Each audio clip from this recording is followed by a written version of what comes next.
Takže sa nemusím ani pýtať, že ako sa vám páčilo, lebo som videla, ako ste tancovali do rytmu. Áno, veľmi sa mi páčilo. Myslím, že som prvá vyskočila na pesničku Mám ťa rád. Dobre, ak ma bolí noha, nevadí, išla som cez bolesť. Veľmi sa mi to páčilo.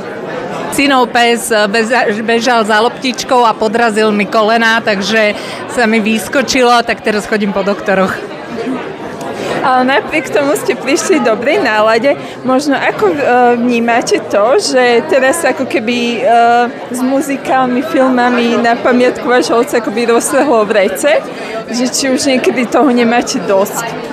Ja nemám to dosť. Ja si to naozaj užívam a veľmi som vďačná, že ma pozývajú či už dneska alebo na iné premiéry, takže si to naozaj užívam.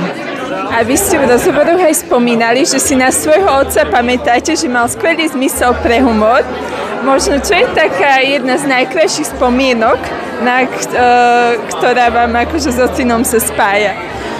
No najkrajšia, skôr najvtipnejšia, lebo ja vôbec som nezdedila žiaľ sluch po mojom otcovi, takže som spievala mu po ceste a on sa tak strašne smial, že musel prestať šoferovať a odstavila auto, až keď sa ukludnil, sme pokračovali, takže asi tak. A zmysel pre humor ste zdedili?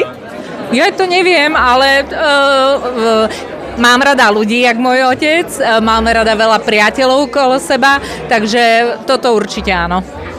A máte po ocinovi doma aj nejaké také, že dedičstvo, alebo takú, že pamiatku, nejakú vec, ktorá vám ho pripomína? Nemyslím teraz fotky?